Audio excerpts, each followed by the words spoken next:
కృష్ణం కమలపత్రాక్షం పుణ్యశ్రవణకీర్తనం వాసుదేవం జగద్యోనిం నౌమి నారాయణం హరిం. సర్వోపనిషదో గావః దగ్ధా గోపాలనందనః పార్థో వత్సః సుధీర్భోక్తా దుగ్ధం గీతామృతం మహతు. భగవద్గీత 2వ అధ్యాయము.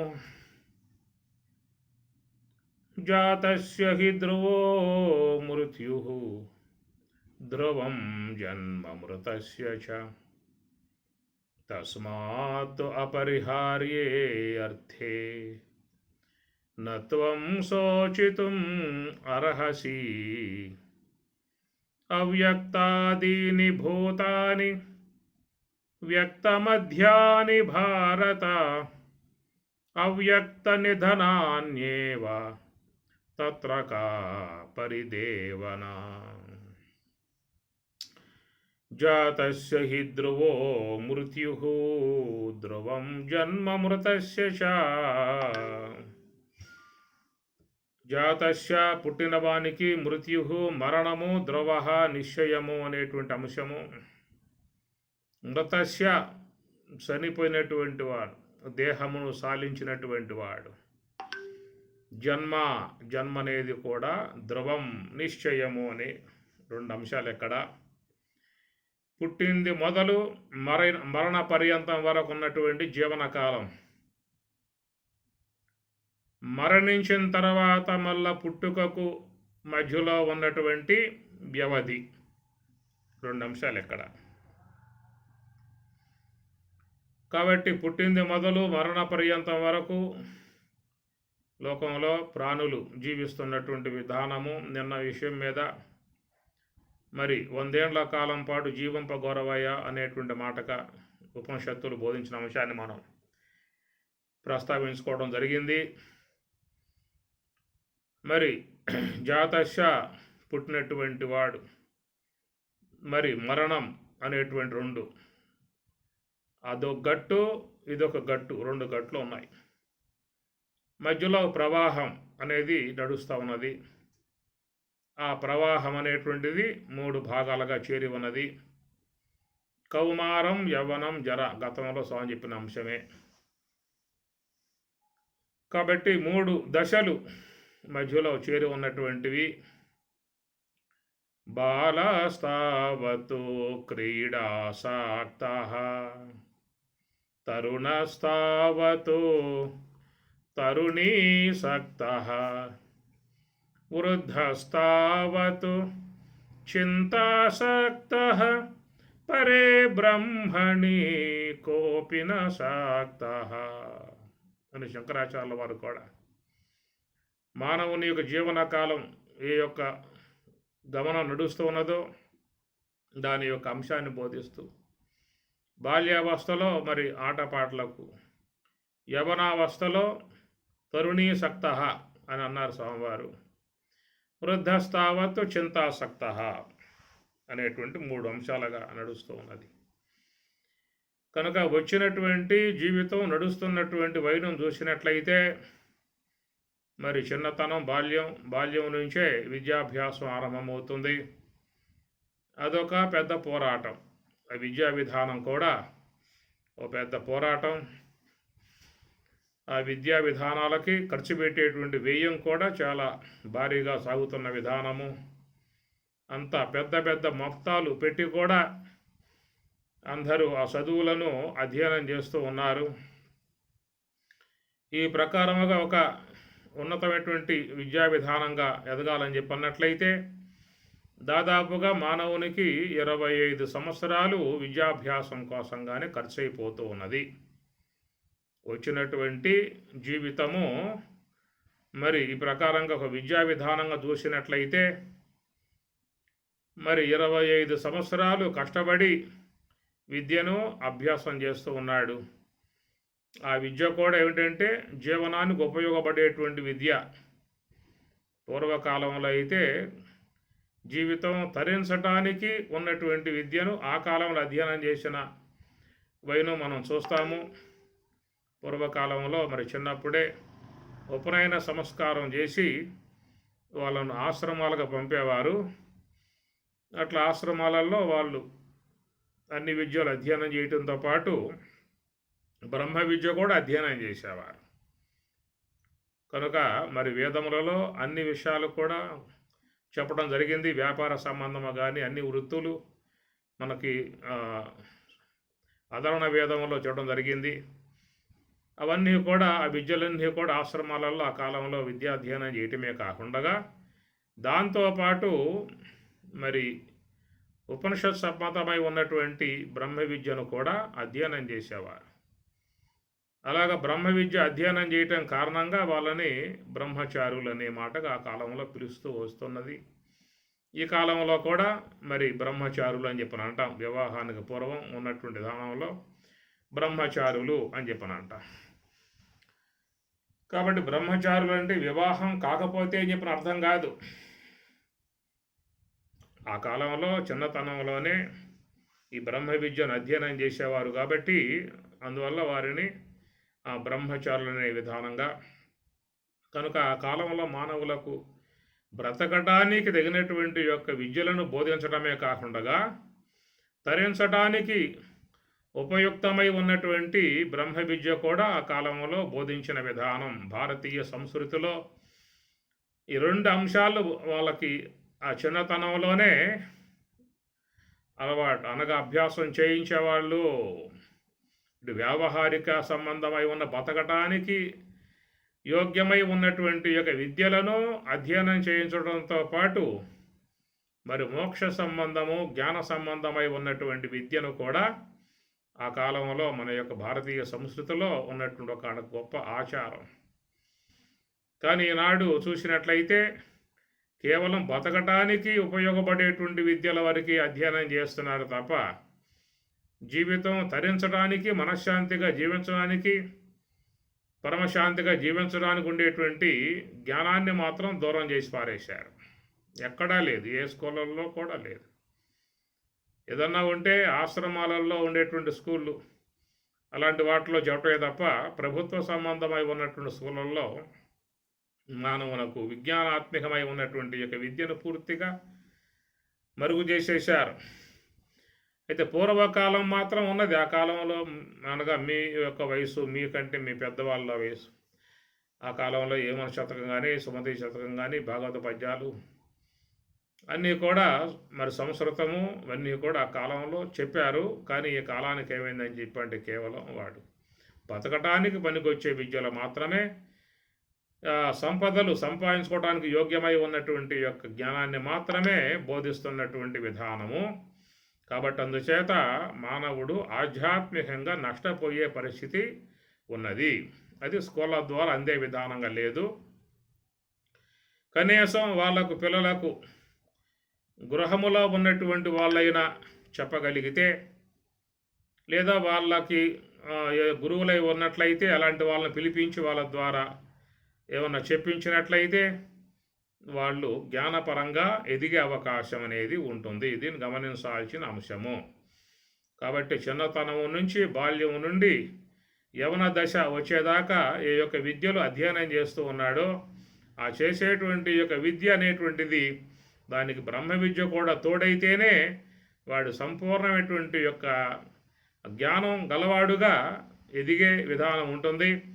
అలాంటి ఆ జ్ఞానాన్ని కనుక ఇచ్చినట్లయితే ఆ తర్వాత వచ్చేటువంటి పరిణామాల వల్ల గృహస్థ ఆశ్రమం కాబట్టి ఆ గృహస్థ ఆశ్రమంలో వాడు మరి గృహమును చక్కగా పోషించుకోవడానికి యోగ్యమై ఉన్నటువంటి యొక్క విద్యల ద్వారా అటు జాబు చేసి ఉద్యోగం చేసి సంపాదించడము, రెండవది ఉన్నటువంటి యొక్క ఆధ్యాత్మ సంబంధమై ఉన్నటువంటి జ్ఞానముతో జీవిస్తాడు. కాబట్టి ఆ కుటుంబంలో ఎలాంటి యొక్క మరి కలత లేకుండా విద్వేషాలు లేకుండా నిరంతరం మరి చూస్తే కుటుంబాలలో ఈ కలతలు కన్నీళ్ళు వైవిధ్యాలు విద్వేషాలు ఏమి సామరస్యం లేకపోవటాలు దీన్ని కనబడతా ఉన్నాయి గృహాలలో. కారణం ఏంటంటే మరి ఆ కుటుంబాన్ని సగదిద్దేటువంటి విధానముగా ఉన్నటువంటి విద్య కొరవైంది కాబట్టి మరి మానవుడు కేవలం తన మానవత్వపు జీవన విధానమే కాకుండా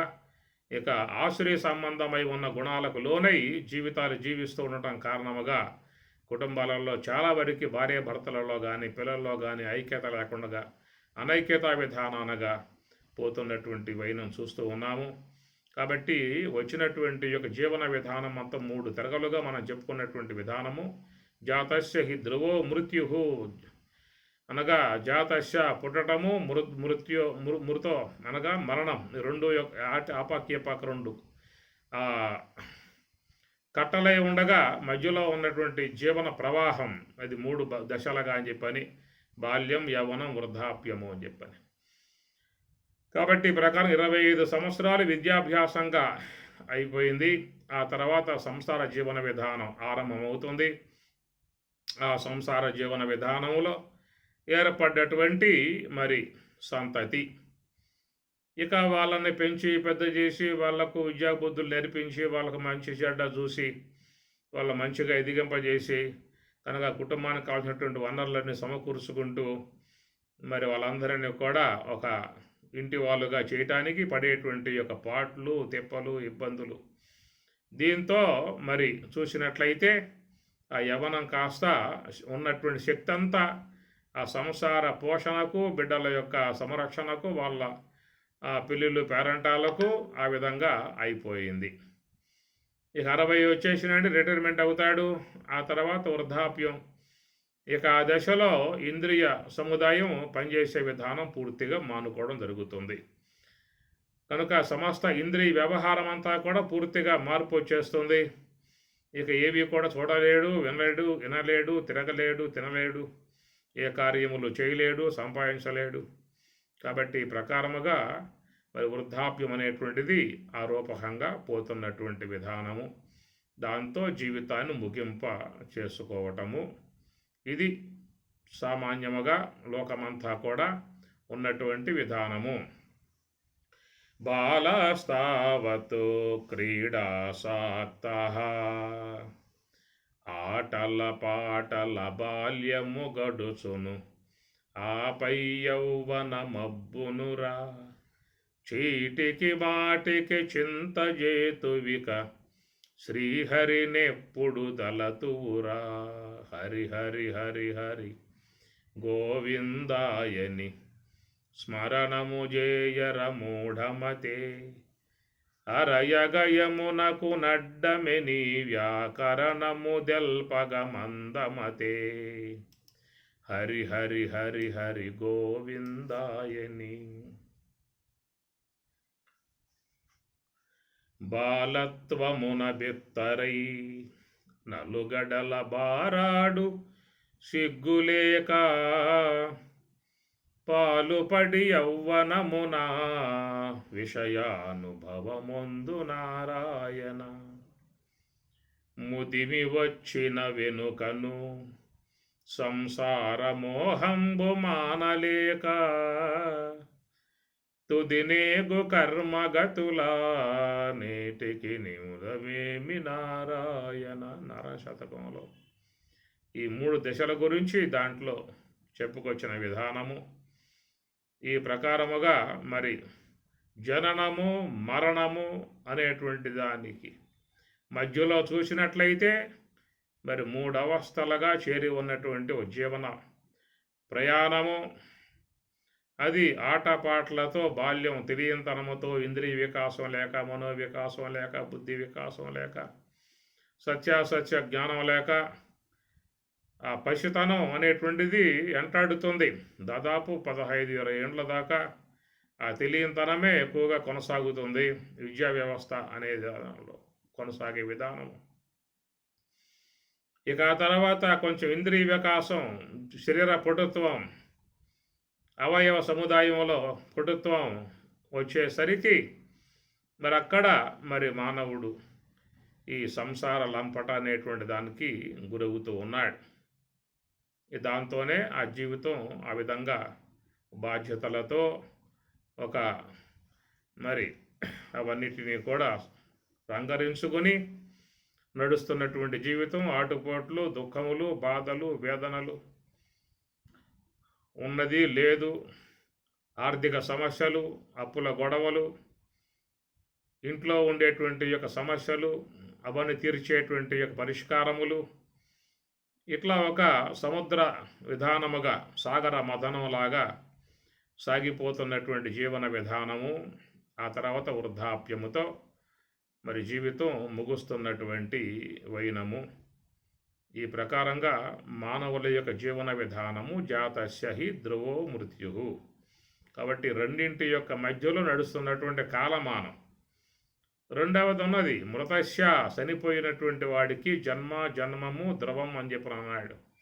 చనిపోయిన తర్వాత మళ్ళా జన్మ అనేటువంటి విషయంలో చూస్తే ఆ కాలమాన విధానం ఎంత ఉందో కూడా మనం కొంత గమనించుకోవాల్సి ఉంటుంది. కాబట్టి ఈ కాలమానము, ఆ కాలమానం రెండు చూసినట్లయితే రెండింటికి చాలా వ్యత్యాసం ఉన్నటువంటి విధానం. కాబట్టి ఇక్కడ శతమానం భవతు, 100 ఏళ్ల కాలం అనేదిగా చెప్పుకొచ్చారు. జిజీవిషేత్ శతం సమాహ, 100 ఏళ్ల కాలం అని పరిధి. అయితే 100 ఏళ్ల కాలం పాటు ప్రాణి ఉంటుందా అనేది కూడా సందేహాస్పదమే.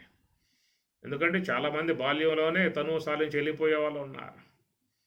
మరికొద్దిమంది యవనావస్థలోనే వెళ్ళిపోయే వాళ్ళు ఉన్నారు. ఏ కొద్ది మంది మాత్రమో వృద్ధాప్యం దాకా ఉండే విధానం. ఒక వృక్షానికి ఏర్పడ్డటువంటి పిందెలు, ఆ పిందెలన్నీ కూడా కాయలు కావు. ఆ పిందెలు చాలా రాలిపోతాయి. రాలిపోగా కొన్ని పిందెలు మాత్రమే కాయలుగా అవుతాయి. కాయలుగా అయినటువంటివన్నీ కూడా పండ్ల దాకా అయిపోవు. అవి కూడా మధ్యలోనే రాలిపోయే విధానం ఉంటుంది. ఏ కొన్నో పండు స్థాయికి చేరుకునే విధానం ఉంటుంది. మరి ఆ పండుగ చేరినటువంటివి కూడా మరి ఎన్ని అవి వినియోగాత్మకముగా వస్తున్నాయని చెప్పనంటే, భగవంతుని చేరి నివేదనగా చేయబడేటువంటివి కొన్ని ఉంటాయి. కొన్ని పక్షుల చేత, మానవుల చేత తినబడే విధానాలు కొన్ని ఉంటాయి. చాలా వరకు అవి కూడా పండి రాలి భూమిలో కలిసిపోతాయి. కాబట్టి ప్రకారముగా మరి మానవ జీవన విధాయకాలు కూడా మరి పిందెల్లాగా ఎన్నో శరీరాలు రాలిపోతున్న విధానము. కొన్ని శరీరాలు మాత్రమే కాయ దాకా, అనగా యవనం దాకా వచ్చేటువంటి పరిస్థితి కొన్ని దేహాలకే ఉంటుంది. కొన్ని శరీరాలైతే వృద్ధాప్యం దాకా, పండ్లులాగా వృద్ధాప్యం దాకా ఉండేటువంటివి. అలా ఉన్నటువంటివి ఎట్లయితే పండ్లు మరి పక్షుల పాలు, మనుషుల పాలు కాగా కొన్ని మాత్రమే భగవంతుని దగ్గరికి నివేదనగా చేరతాయో, అట్లాగా ఉన్నటువంటి యొక్క వీళ్ళు కూడా ఏ కొద్ది మందిలోనూ ఆధ్యాత్మికత ఏర్పడి వాళ్ళ సాధనా సంబంధమైనటువంటి యొక్క మార్గంలో ప్రయాణం చేసి భగవత్ కృపకు, గురు కృపకు పాత్రులయ్యేటువంటి వారు దీంట్లో కొద్దిమందే ఉంటాయి. మిగతావన్నీ కూడా వృధాగా రాలిపోయే విధానంగానే ఉండేటువంటిది. కాబట్టి ఇట్లాగా మానవ జీవితం 100 ఏళ్ల కాలం పాటు సజావుగా జీవించే జీవన విధానం సాగుతుందా అని చెప్పనంటే, అంత లెక్క ప్రయాణం చేసే విధానం కొద్ది మందికి మాత్రమే వచ్చే అవకాశం ఉంటుంది. కాబట్టి మరి ఆ విధంగా రావటం అని చెప్పనంటే జీవితంలో కొన్ని జాగ్రత్తలు తీసుకునేటువంటి వారు, జీవితంలో కొన్ని జాగ్రత్తలు తీసుకొని ఆహార నియమాలు పాటిస్తూ, యోగాభ్యాసమును శీలిస్తూ, సాత్విక ఆహారమును గ్రహిస్తూ, ఈ విధంగా కొంత ఆహార సంబంధమై ఉన్నటువంటి అలవాటు కలిగి ఉన్నటువంటి వారి జీవన విధాయకాలు సజావుగా, సాఫీగా, ఆరోగ్యవంతముగా సాగిపోయే అవకాశం ఉంటుంది. అవన్నీ కొద్దిమంది పాటిస్తారు. జీవితంలో ఆహార నియమాలు పాటించే విధానాలు కొన్ని ఉంటాయి. స్వామి చెప్పినట్లుగా ఆయుస్సత్వ బలారోగ్య సుఖప్రీతి వివర్ధనా రస్యాః స్నిగ్ధాః స్థిరాః హృద్యాః ఆహారః సాత్విక ప్రియాః అని స్వామి చెప్పినట్లుగా అలాంటి విధానంలో శరీర ఆరోగ్యంపై దృష్టి పెట్టి అలవాట్లు కానీ, ఆహార విషయాలు కానీ జాగ్రత్త తీసుకునేటువంటి వారు జీవితంలో మరి ఈ యొక్క రుగ్మతలకు గురి కాకుండా ప్రశాంతంగా జీవితాన్ని కొనసాగించుకోవడానికి అవకాశం ఏర్పడుతుంది. ఇది అందరూ కూడా గమనించుకోవాల్సినటువంటి యొక్క అంశము. జాతస్య హి ధ్రువో మృత్యు, అనగా పుట్టుకకు మరణానికి మధ్యలో ఉన్నటువంటి వ్యవధి. ఈ వ్యవధి విధానములో మరి శరీరము యొక్క ఆరోగ్య విషయాన్ని కూడా దృష్టిలో పెట్టుకోవాలి. దానికి తగినటువంటి యొక్క అలవాట్లు కలిగి ఉండాలి. మరి పెద్దలు చెప్పేటువంటి, విజ్ఞులు చెప్పేటువంటి మరి ఆరోగ్య సంబంధమై ఉన్నటువంటి వాళ్ళు సూచించేటువంటి యొక్క మార్గాలను అవలంబిస్తూ నడిచేటువంటి వారి జీవితం మరి రోగాల పాలు కాకుండా, దుఃఖములలో పడకుండా సాగిపోయే అవకాశం అనేటువంటిది ఏర్పడుతుంది. ఒక అంశం అనగా జీవితాన్ని సాఫీగా మంచిగా జీవించడానికి యోగ్యముగా ఉన్నటువంటి యొక్క మార్గాన్ని మానవులు ఏర్పాటు చేసుకోవాల్సి ఉంటుంది. అలాంటి యొక్క మార్గాన్ని చాలామంది తప్పి నానా రకాలై ఉన్న పదార్థాలను సేవించి మరి శరీరాన్ని పూర్తిగా పాడు చేసుకుని దానివల్ల ఇబ్బంది పడుతూ జీవితాన్ని జీవించే వాళ్ళు లోకంలో మనం చాలామందిని చూస్తూ ఉన్నాం.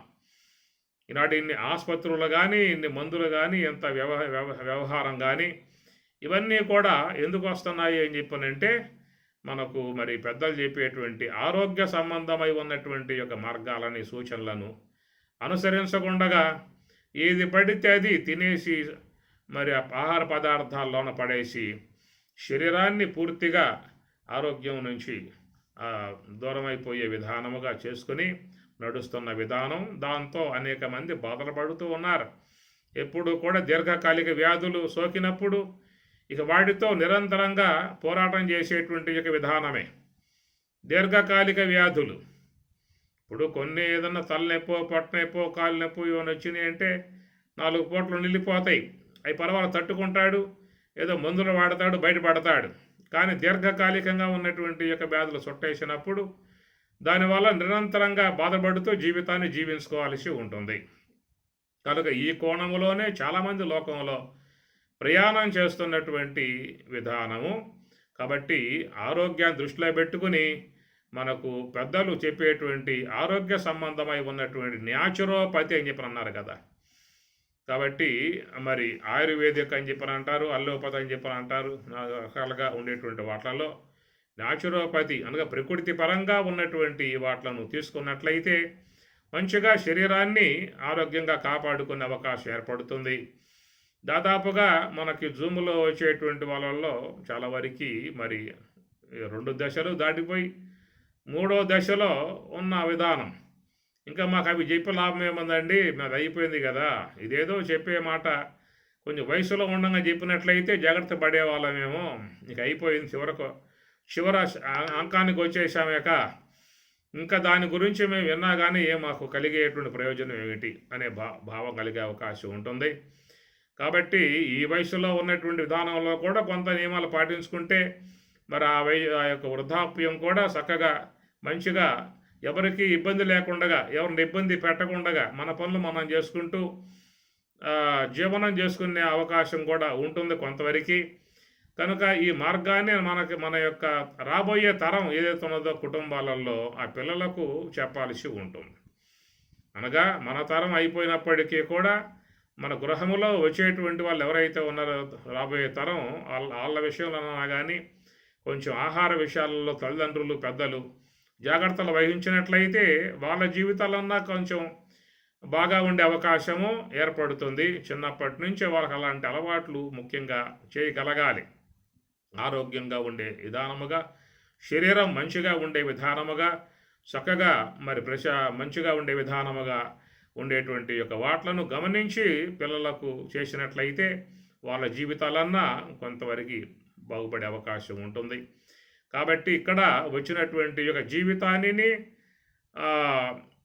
ఎలాంటి ఇబ్బందులు లేకుండా జరుపుకోపోయేటువంటి యొక్క విధానాన్ని ప్రతి ఒక్కరూ కూడా గమనించుకొని వచ్చినటువంటి జీవితాన్ని మంచిగా ఆరోగ్యంగా కాపాడుకోవటం అనేటువంటి ఒక పక్షంలో సాగేటువంటి యొక్క అంశం అన్నమాట. మనం చెప్పుకుంటున్న అంశం ఏంటంటే జాతస్య ధ్రువో మృత్యు, 2 కట్టలు, ఆ కట్టల మధ్యలో ఉన్నటువంటి జీవన నది, జీవన ప్రయాణం. కాబట్టి ఆ జీవన ప్రయాణం ఎలా ఉండాలనే విషయాన్ని మనం చూసుకోవాల్సి ఉంటుంది. జననం అనేది మన చేతుల్లో లేదు, మరణం అనేది మన చేతుల్లో లేదు. కాబట్టి జననం అనేది ఏ కర్మానుగుణ్యంగానే వచ్చేసింది. మరణం అనేది అది ఈశ్వరుని యొక్క శాసనంగా అది కూడా ఎప్పుడో వచ్చేస్తుంది. ఆ రెండింటికి మధ్యలో సాగుతున్నటువంటి జీవన ప్రవాహం. కాబట్టి ఆ జీవన ప్రవాహాన్ని మన జీవనాన్ని మంచిగా మలుసుకోవటం అనేటువంటిది మన చేతుల్లో ఉన్నటువంటి విధానము. అది గమనించుకోవాల్సిన అంశము. కాబట్టి శరీరం ఆరోగ్యకరంగా దాన్ని నడుపుకుపోయేటువంటి ఒక అంశాన్ని ప్రతి ఒక్కరూ కూడా గమనించుకొని నడుచుకున్నట్లయితే బతికినంత కాలము కూడా మరి ఈ రుగ్మతల పాలు పడకుండగా సుఖంగా ప్రశాంతంగా జీవించే అవకాశం, జీవన విధానాన్ని ప్రతి ఒక్కరూ కూడా దాన్ని ఏర్పాటు చేసుకోవాల్సి ఉంటుంది. ఒకటి. రెండవది ఏంటంటే మరి రాబోయే జన్మలకు హేతువై ఉన్నటువంటి యొక్క విధానములో మన జీవన విధానం కూడా సాగుతూ ఉన్నది. రాబోయే జన్మలంటే మృతస్య జన్మ ధ్రువం అనేటువంటి అంశం పక్కన స్వామి చెప్పారు. ఇక్కడేమో జాతస్యహి ధ్రువో మృత్యు అన్నారు. పుట్టిన తర్వాత పోవటం అనేది ఖాయం అనే మాట ఇక్కడ చెప్పాడు. ఆ తర్వాత పాదములో మృతస్య చనిపోయిన తర్వాత జన్మ ధ్రువం అనే మాట కూడా చెబుతూ ఉన్నాడు. కాబట్టి దాని విషయంగా చూసినట్లయితే ఇక్కడ మరి మన యొక్క జీవన విధానములో ఆశ్రయ సంబంధమై ఉన్నటువంటి గుణాలకు తావివ్వకుండా జీవితాన్ని జీవించగలగాలి. ఆశ్రయ సంబంధమై ఉన్నటువంటి గుణాలు ఏవైతే ఉన్నాయో దంభో దర్పోభిమానశ్చ క్రోధ పౌరుషం ఏవచ అజ్ఞానంచ అభిజాతస్య పార్థ సంపదం ఆసురీం అనేటువంటి యొక్క అంశం చాలా ఉపయోగపడేటువంటి విధానము. కాబట్టి భగవద్గీత 2వ అధ్యాయం 11వ శ్లోకం నుంచి జ్ఞానబోధ ఆరంభం చేయబడిందో అది 15వ అధ్యాయం పురుషోత్తమ ప్రాప్తి యోగము దాకా సాగినటువంటి జ్ఞాన ప్రవాహం. కాబట్టి జ్ఞాన ప్రవాహం అంతా కూడా మనకి ఉద్ధారకం చేసేటువంటి యొక్క విధానం. అది కేవలం సోహంభావ ధ్యానములో హంస యొక్క మార్గములో ఉండి ప్రయాణం చేయడానికి ఉపకరించేటువంటి యొక్క అంశము. ఇది భగవద్గీత 2వ అధ్యాయము 11వ శ్లోకం. అశోచాన్ అన్వశోచ ప్రజ్ఞావాదాంశ భాషసే గతాసూన్ అగతాసూంశ నా అనుశోచంతి పండితాః. పండితులై ఉన్నటువంటి వారు నా అనుశోచంతి దుఃఖించరయా, నువ్వు అన్వశోచ నువ్వు ఊరికి ఏడుస్తూ ఉన్నావు అనేటువంటి యొక్క విధానం అన్నమాట. కాబట్టి దుఃఖముల నుంచి బయటపడి దుఃఖ సంబంధమై ఉన్నటువంటి జన్మ పరంపరల ప్రవాహం ఇది మృత్యు సంసారము సాగరాత్ అన్నారు. మృత్యు రూప సంసార సాగరము దుఃఖ సాగరము అన్నారు. కాబట్టి ఈ ప్రకారం అనేక శరీరములు ధరించి ఆయా దేహాలలో ఆ జీవుడు అనుభవించేటువంటి యొక్క దుఃఖ సాగరం ఇది అనంతముగా సాగిపోయేటువంటి విధానం. కాబట్టి అలాంటి దాన్ని దాటడానికి మరి చూసినట్లయితే అది నా అనుశోచంతి పండితాహ. ఎందువల్లంటే పండితులు అని చెప్పనంటే మరి వారు స్వరూప అనుభవాన్ని పొంది ఉన్నటువంటి వారు పండితులుగా మరి స్వామి గారు గీతలో చెప్పే అంశము. మనం లోకంలో చెప్పుకునేది పండితులు అని చెప్పనంటే ఏదో శాస్త్రం అధ్యయనం చేసి ఉన్నటువంటి అయ్యవారులను పండితులుగా భావించుకుంటూ ఉన్నాము. కానీ భగవద్గీత యొక్క సమాధానం ఏంటని చెప్పనంటే స్వరూప అనుభవమును పొంది ఉన్నటువంటి వారిని పండితులు అని చెప్పనే మాటగా. యస్య సర్వే సమారంభ కామ సంకల్ప వర్జిత జ్ఞానాగ్ని దగ్ధకర్మాణం తం ఆహు పండితం బుధాహ. కాబట్టి జ్ఞానాగ్ని ద్వారా సమస్త కర్మలను దగ్ధం చేసి మరి ఆ స్వరూప అనుభవములోకి వెళ్ళిపోయి ఉన్నటువంటి వారు పండితులు అని చెప్పని, అలాగా ఆ స్వరూప అనుభవాన్ని పొంది ఉన్న పండితులు నా అనుశోచంతి, వాళ్ళ జీవితంలో దుఃఖాలకు గురయ్యే పరిస్థితి లేదు. ఎందుకంటే మరి ఆ యొక్క జన్మలకు హేతువుగా ఉన్న కర్మలను జ్ఞానాగ్ని ద్వారా కాల్చివేశారు. కాబట్టి సూక్ష్మదేహంలో పడ్డటువంటి అనేక జన్మ పరంపరలకు హేతువుగా ఉన్నటువంటి కర్మను వాళ్ళు జ్ఞానాగ్ని ద్వారా కాల్చివేశారు. కాబట్టి ఇక వాళ్ళు శోకించాల్సిన పరిస్థితి వాళ్ళకు లేదు. ఎందుకంటే మళ్ళా జన్మలు వస్తూ ఉంటే అది శోక సంబంధ విధానమే కదా. మళ్ళా జన్మలు అని చెప్పనంటే అది మానవ దేహం రావచ్చు, ఇతర దేహాలు రావచ్చు. ఏ దేహాల్లో పడ్డా కానీ వాడు ఒక జీవుడు శోక సాగరంలో మునిగినట్లే. ఆ శోక సాగరంలో ఈదాల్సిందే. కనుక అనేక జీవులు విషయంలోకి వస్తున్నాయి అని చెప్పనంటే అవి పొందేటువంటి యొక్క దుఃఖములు అది మరి వర్ణనాతీతం. మనం ఏంటంటే మనకు ఉన్నంతలో సౌకర్యం ఏర్పాటు చేసుకున్నాం, శీతోష్ణాలకు గురి కాకుండా సౌకర్యములు ఏర్పాటు చేసుకున్నాం, గృహ నిర్మాణం చేసుకున్నాం, కార్లు కొనుక్కున్నాం, అనేటువంటి సదుపాయాలు ఏర్పాటు చేసుకున్నాం.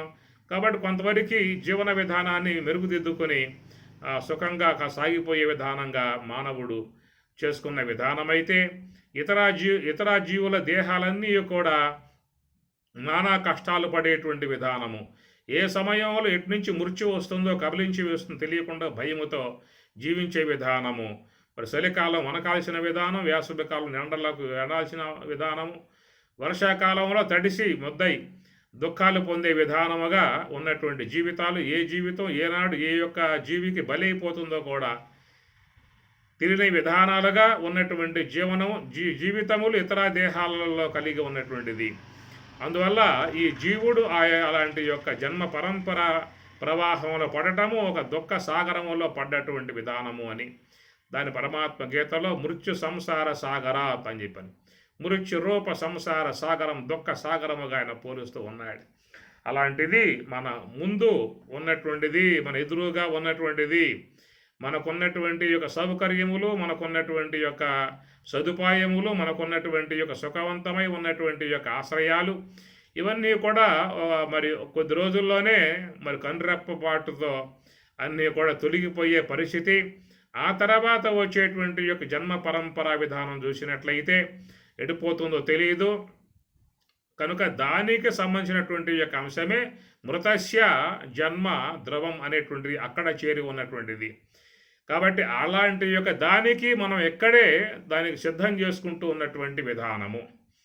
అనగా జాతస్య హి ధ్రువో మృత్యు అని చోట జాతస్య పుట్టినటువంటి యొక్క వచ్చినటువంటి జన్మను, మృతస్య మరణం యొక్క విధానములో పుట్టుక మరణం అనేటువంటి రెండింటి యొక్క మధ్యలో సాగేటువంటి జీవన విధానము మనం రాబోయేటువంటి యొక్క ఆ జన్మలకు ఒక పెట్టుబడిగా సంపాదించుకుంటున్నటువంటి విధానం. అనగా వివేకం లేకుండా, విచారణ లేకుండా, సరైనటువంటి జ్ఞానం లేకుండా, భద్రత లేకుండా మానవుడు కాబట్టి యొక్క మోహాలకు గురై, రాగద్వేషాలకు గురై వాడు చేస్తున్నటువంటి ఈ కార్యములు మృతస్య అనగా మృతస్య చనిపోయిన తర్వాత ఆ తర్వాత ఉండేటువంటి కాలమానం అది ఎంతో చెప్పే అవకాశము కాదు. జాతస్య హి ధ్రువో మృత్యు అన్న కాడ జాతస్య మృత్యువు అనే కాడ మీకు కాలమానము చెప్పింది 100 ఏండ్ల వరకే. శతమానం భవతు 100 ఏండ్లు దాటి 120 ఏండ్లు, 130, 150 ఏండ్లు, 200 ఏండ్ల కాలం పాటు ఈ జీవించిన దాఖలాలు మీకు చాలా అరుదు కనబడతాయి. ఎక్కడో మీకు రేరుగా పేపర్లో మీరు చూస్తూ ఉంటారు. ఈయనకు వయసు దాదాపుగా 130 ఏండ్లండి, 150 ఏండ్లండి, 200 ఏండ్లండి అనేటువంటిది మీరు ఎక్కడో చూస్తారే తప్ప అది సాధారణ విషయం కాదు. శతమానం భవతు 100 ఏండ్ల వరకు లాగితే జీవితం అది ఘనమే. 100 ఏండ్ల దాకా లాగాడయ్యా, 100 ఏండ్లు పూర్తి చేసుకున్నాడు అనేటువంటి యొక్క మాట ఏ కొద్ది మందికో వచ్చే విధానము. కాబట్టి ఆ 100 ఏండ్ల కాలం కూడా జీవించడం కూడా నిరుపయోగమై ఉన్నటువంటి అంశమే. జీవన విధానం చూసినట్లయితే ఆ 100 ఏండ్ల కాలం దాకా లాగటం కూడా దుర్భరప్రాయంగా ఉండే విధానమే. ఎందుకంటే దాదాపుగా 60 దాటిన తర్వాత శరీరం నుంచి పొడుత్వాలు మొత్తం దూరం అవుతాయి, ఇంద్రియ పాఠవం కూడా తగ్గిపోతుంది, తర్వాత దేహముల రుగ్మతలన్నీ కూడా విజృంభించే పరిస్థితి ఏర్పడుతుంది. అలాంటి దారుణమై ఉన్నటువంటి యొక్క దశ దానిని లాగి 100 ఏళ్ళ దాకా లాక్కుపోవడం కంటే దానికంటే ముందే ముగింపజేసుకోవడం అంటే అది ఈశ్వరుడు చేయాల్సింది తప్ప మనం చేసేది కాదు. బలవంతంగా ఎవరు పోమని చెప్పి అంటారు, ఎవరు పోతారు. కాబట్టి ఈ ప్రకారంగా ఈశ్వరుడి యొక్క శాసనం కోసం, ఈశ్వరుని యొక్క ఆజ్ఞ కోసంగా ఎదురు చూసేటువంటి యొక్క విధానమే. కాబట్టి ఈ ప్రకారముగా మనకున్నటువంటి కాలమానం చూసినట్లయితే ఈ పుట్టుక మరణము అనేటువంటి ఈ 2 అంచుల యొక్క మధ్యలో ఉన్నటువంటి కాలమానాన్ని మనకి 100 ఏండ్ల కాలముతో పోల్చినటువంటి విధానం. అయితే మరణము ఆ తర్వాత జననము అనేటువంటి దానికి ఏమన్నా కూడా కాలమానం చెప్పారా అని చెప్పానంటే అక్కడ మాత్రం లేదు. ఏది ఎక్కడ జాతస్య హి ధ్రువో మృత్యు అదొక అంకం.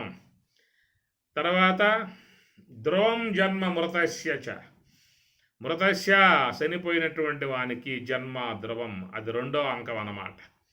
మొదటి అంకమే మీకు రెండవ అంకానికి మార్గదర్శకముగా ఉన్నది. మొదటి అంకమే రెండవ అంశానికి మార్గదర్శకముగా ఉన్నది. కాబట్టి ఇక్కడ మనం చేసేటువంటి యొక్క క్రియలు, కర్మలు అనబడేటువంటివి ఆ తర్వాత ఉన్న దానికి మరి ఇక్కడ పునాదిగా వేయబడుతుంది. కాబట్టి మనం చెప్పుకున్నట్లుగా మరి పుట్టినప్పటి నుంచి మరణ పర్యంతం వరకు శరీర విధానంగా చూసినట్లయితే ఆ శరీరాన్ని ఆరోగ్యకరంగా కాపాడుకుంటూ తీసుకుపోవాల్సినటువంటి యొక్క అంశం ఒకటి.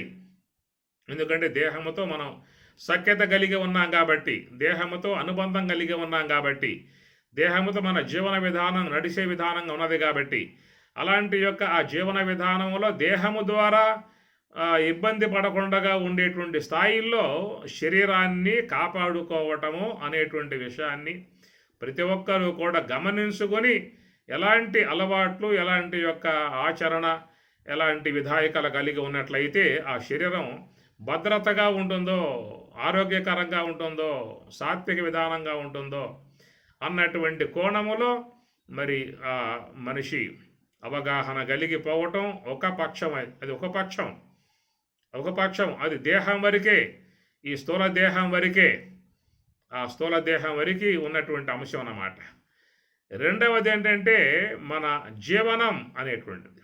ఈ జీవనం ఉన్నటువంటి కాలమానాన్ని మనం ఏం చేస్తున్నాము అని చెప్పనంటే సూక్ష్మ శరీరములో ఉన్నటువంటి గుణములతో ఆ యొక్క జీవనాన్ని మిళితం చేస్తూ ఉన్నాం.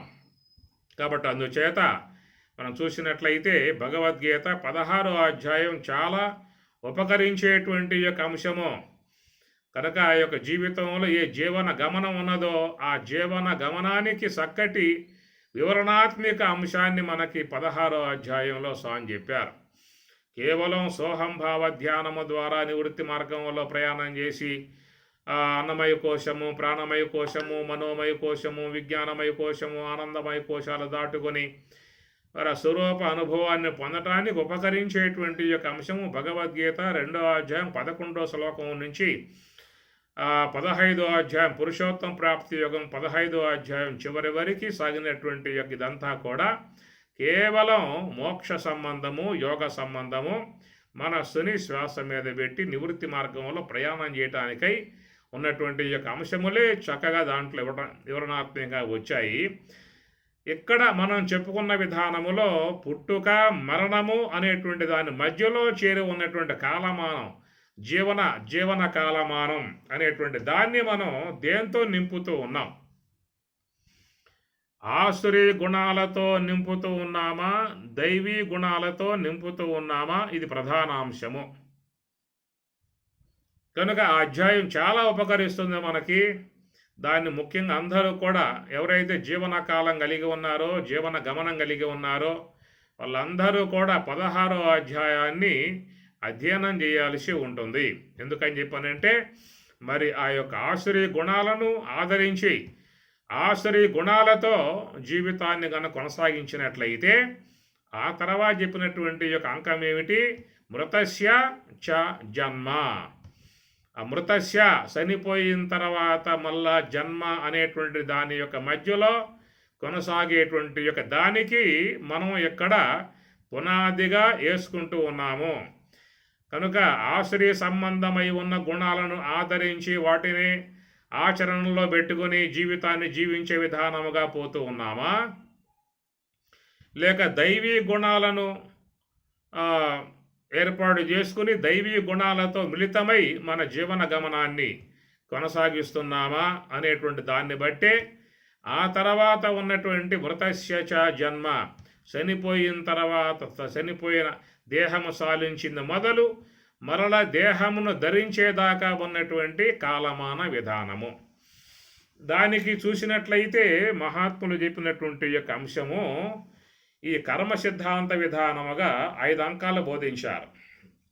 కర్మభ్రష్టులు, సకామ కర్మనిష్ఠులు, నిష్కామ కర్మనిష్ఠులు, కర్మయోగులు, అకర్మణ్యులు అనేటువంటి అంశం.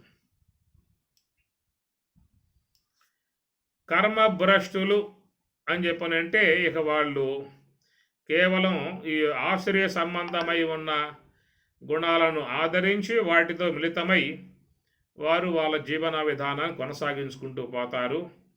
కాబట్టి అదంతా కూడా కర్మభ్రష్టులు అనేటువంటి మాటగా వాడారు. కనుక వాళ్ళు ఎక్కువ శాతముగా మరి ఎక్కువ ఈ ఆశ్రయ సంబంధమై ఉన్న గుణాలతో మిళితమై మరి పాప సంబంధ సంస్కారాన్నే సంపాదించుకునే విధానముగా పోవటం కారణముగా అలాంటి ఆ జీవులు మరి అమితముగా పాప సముదాయాన్ని సమకూర్చుకుని మరి శరీరం సాలించి పోయిన తర్వాత అనే అంశం చూసినట్లయితే దానికి చెబుతున్నటువంటి ఒక మాట ఆసురీం యోనిం ఆపన్న మూఢ జన్మని జన్మని జన్మని జన్మని. ఇది అక్కడ వస్తుందన్నమాట. కర్మభ్రష్టులు అనబడేటువంటి విధానములో కేవలం వారు ఆశ్రయ సంబంధమై ఉన్న గుణాలనే ప్రధానముగా పెట్టుకొని ఇక వాళ్ళకి పాప భీతి లేదు, న్యాయము అని అన్యాయం అనేటువంటి విధానాలు లేవు. సంపాదించడం పురుష లక్షణం అని చెప్పి అన్నట్లుగా ఎవరు ఎట్లా పోతే నాకెందుకు, ఎవరు ఏమైతే నాకెందుకు, కాబట్టి నేను బాగా ఉండాలి, నా కుటుంబం బాగా ఉండాలి అంతవరకు అన్నటువంటి విధానములో వాళ్ళు ఇక నా దయా దాక్షిణ్యము లేకుండగా మరి ఈ యొక్క భౌతిక సంబంధమై ఉన్నటువంటి వాట్లను సమకూర్చుకోవటానికి అనేక విధాయకాలుగా చర్యలు కలిగి ఉండటము, అనేక ఆశ్రయ సంబంధమై ఉన్న గుణాలను కూడా ప్రయోగాత్మకముగా వాడుకోవటము, ఇవన్నీ చేసి తమ జీవితాలు కొనసాగించుకుంటూ ఉన్నారు. ఆ విధంగా ఆ జీవితం కొనసాగించడం వల్ల దాని ద్వారా వచ్చేటువంటి కర్మ ఏమవుతుందయ్యా అని చెప్పనంటే మృతస్య చ జన్మ, అక్కడ ఉన్నటువంటి యొక్క అంకానికి ఇదంతా కూడా పెట్టుబడిగా ఏర్పడే విధానం అవుతుంది. కాబట్టి మృతస్య చనిపోయిన తర్వాత వాడి పరిస్థితి ఎట్లా అనే విషయంగా చూసినట్లయితే ఆసురీం యోనిం ఆపన్న, ఈ మాట అక్కడ పరమాత్మ వాడుతూ ఉన్నాడు.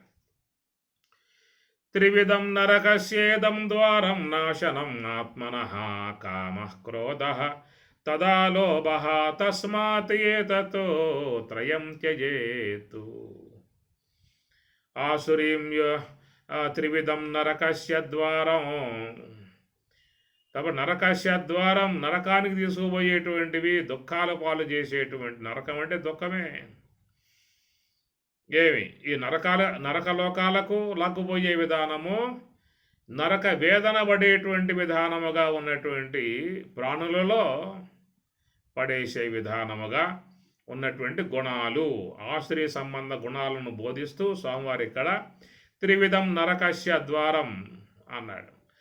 కాబట్టి ఆత్మనః వినాశం, ఆత్మ తన యొక్క వ్యక్తిత్వమును పూర్తిగా పాడు చేసేటువంటివిగా ఉన్నట్టు.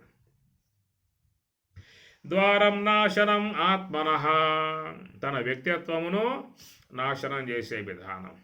కామః క్రోధః తదా లోభః, కామః క్రోధః, కామము అంటే కోరికలు అని అర్థం. కాబట్టి కోరికలు అమితముగా ఏర్పడ్డప్పుడు అవి మళ్ళా నిరవర్తింపజేసుకోవటానికి అనేక కార్యాలు చేయాల్సి వస్తుంది. అమితముగా కోరికలు పెరిగిపోయినప్పుడు మరి అది జీవన విధానంలో చాలా ఇబ్బంది కలగజేసే అవకాశం ఏర్పడుతుంది. ఈనాడు కోరికలు అనేటువంటివి అమితముగా పెరిగిపోతూ ఉన్నాయి.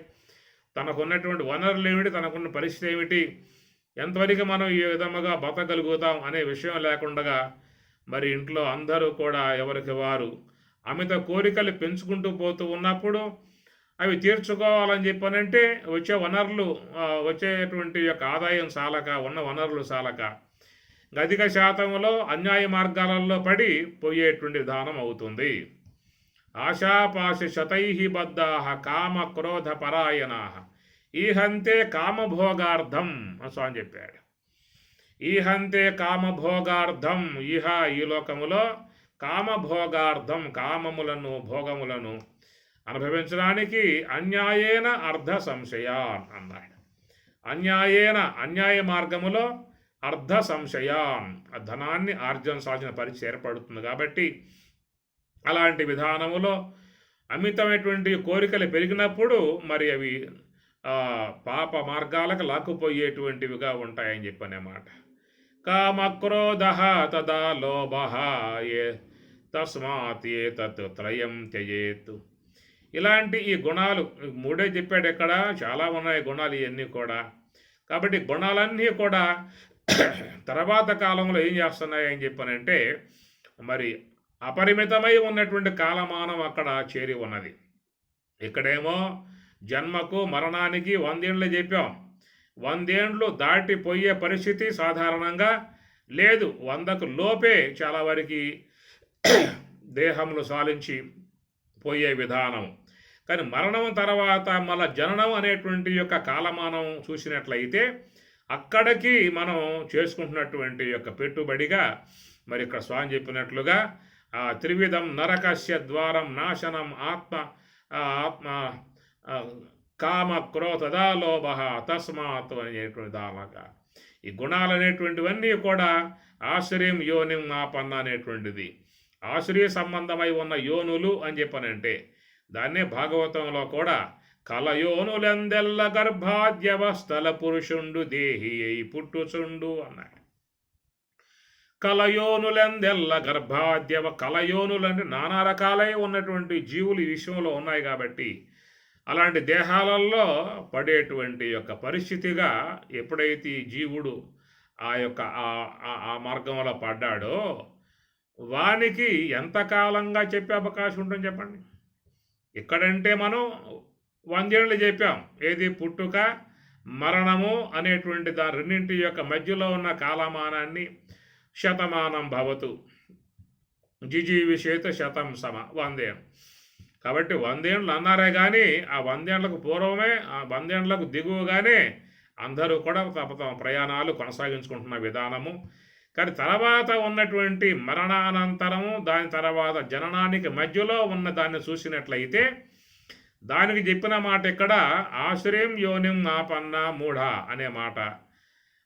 అసుర్య నామతే లోకాః అంధేన తమసా ఆవృతాః తాన్ తే ప్రేత్య తాన్ అట్టివారు ప్రేత్య చనిపోయిన తర్వాత అనే మాట అక్కడ చెబుతున్నారు. తాన్ తే ప్రేత్య చనిపోయిన తర్వాత. కాబట్టి ఆ దేహం సాలించిన తర్వాత ఇక ప్రయాణం అనేది దీర్ఘకాలిక ప్రయాణము. అది ఎంతకాలం అనే దానికి ఇక్కడ చూసినట్లయితే కర్మ భ్రష్టులు అనేటువంటి యొక్క పరిధిలో చూసినట్లయితే ఇక వాళ్ళు కేవలం ఆధ్యాత్మిక చింతన లేకుండా ఆధ్యాత్మిక సంస్కారం లేకుండా తాత్విక విధానం లేకుండా కేవలం వారు భౌతిక జీవనానికి మాత్రమే పరిమితమైపోయి ఇక అందినట్లుగా వాళ్ళు దాచుకోవటానికి చేసేటువంటి ఒక ప్రయత్నం లోకంలో మానవుడు ప్రధానముగా చేస్తున్నటువంటిదే. కాబట్టి ఇక్కడ న్యాయములు ధర్మాలు ఏవి కూడా వాడు చూసే విధానం కాదని పరమాత్మ అంటూ ఉన్నాడు. ఏమి ఈహంతే కామభోగార్థం అన్యాయేన అర్ధ సంశయాన్ అన్నమాట. అన్యాయేన అర్ధ సంశయాన్. ఇక అది ఎంత లెక్కబోతుందో కూడా చెప్పే విధానము కాదు. అటు కర్మల ద్వారా వచ్చేటువంటి యొక్క మరి ఆ పాప రాశి ఏమవుతుందయ్యా అని చెప్పనంటే ఆ మొత్తం కూడా వచ్చి మరి ఆ సూక్ష్మ దేహములో పడుతుంది. గమనించాల్సిన అంశము. 2 అంశాలు చెప్పుకున్నాం. సరైనటువంటి యొక్క ఆహార విధానం లేకుండా ఆహార అలవాట్లు లేకుండా సరైనటువంటి యొక్క సాత్విక ఆహారం లేకుండా శరీరంలో ఏది పడితే అది పడేసినట్లయితే ఆ శరీరం వారికి బాధపడే పరిస్థితి. అలాంటి విధానముగా మార్గములో మరి తామసిక సంబంధమై ఉన్న ఆహార పదార్థాల ఆ స్వీకరణ విధానములో వివేకరహితముగా పొందేటువంటి యొక్క సమస్య ఆ శరీరం వరకే. కానీ ఈ యొక్క జీవన కాలములో చేరి ఉన్నటువంటి యొక్క ఆ వ్యక్తి ఆ యొక్క విధానాన్ని ఆశ్రయ సంబంధమై ఉన్నటువంటి గుణాలకు మిళితమై మరి తాను ఆచరించేటువంటి ఆ కర్మల సంబంధమై ఉన్నటువంటి యొక్క అవన్నీ కూడా ఆ రుగ్మతలు సూక్ష్మదేహాన్ని పట్టుకుంటాయి. దాన్ని భవవ్యాధి అన్నారు. స్థూల దేహానికి వచ్చేటువంటి వ్యాధులు ఇక సూక్ష్మదేహాన్ని పట్టుకుంటున్నటువంటిదేమో దాన్ని భవవ్యాధి అన్నారు. కాబట్టి ఆ భవవ్యాధి సంబంధమై ఉన్నటువంటి కర్మను తన జీవన కాలములో వాడు వివేకరహితముగా విశ్వాసాన్ని పూర్తి కోల్పోయి భయభక్తులు లేకుండా ఇక కేవలం సంపాదించటమే అనే అంశం మీద ప్రయాణం చేసినప్పుడు తాను చేసే కార్యాలకు తోడ్పడేటువంటి గుణాలు కామ క్రోధ దదాలోభ దంభో దర్పో అభిమానశ్చ క్రోధ పారుష్యం ఇలాంటివన్నీ కూడా మిళితముగా మరి ఆ జీవితాన్ని జీవించిన విధానము నుంచి ఆ కర్మంతా ఏమవుతుందని చెప్పనంటే అది సూక్ష్మదేహములో వచ్చి పడుతుంది. ఆ సూక్ష్మదేహములో వచ్చి పడ్డటువంటి ఆ కర్మ ఏమవుతుందయ్యా అంటే మృతస్య చనిపోయిన వాడు జన్మ ద్రవం అక్కడ తగులుకుంటుంది పోయాక. ఇదంతా కూడా అక్కడ తన ప్రభావాన్ని చూపే విధానము సూక్ష్మదేహంలో పడ్డది, అక్కడ తన ప్రభావం చూపుతుంది. స్థూల దేహములో పడ్డది ఇక్కడే ప్రభావం చూపుతుంది. ఈ ఆచరణ విధానములో మరి సూక్ష్మదేహంలో పడ్డటువంటి కర్మ ఇక ఆ తర్వాత చెప్పిన విధానంలో మృతస్య జన్మ ఆ మధ్యకాలంలో అనగా మరణము ఆ తర్వాత జననము అనేటువంటి దాని మధ్యలో సాగేటువంటి మహాప్రవాహం జన్మ పరంపరల ప్రవాహం. దాన్నే మహాత్ములు చెబుతూ కలయోనులెందెల్ల గర్భాద్యవస్థల పురుషుండు దేహి పుట్టుచుండు ఆసురీం యోనిం ఆపన్న. కాబట్టి ఇట్లాగా దీనికి ఉదాహరణ ఏం చెప్పారు అంటే తృణజలోకన్యాయము అన్నారు. ఒక పురుగు ముందు గడ్డి పాస పట్టుకొని వెనకాల గడ్డి పాసను వదిలిపెట్టి తన ప్రయాణం కొనసాగించుకుంటుంది. దీనిని తృణజలోకన్యాయముగా చెప్తారు.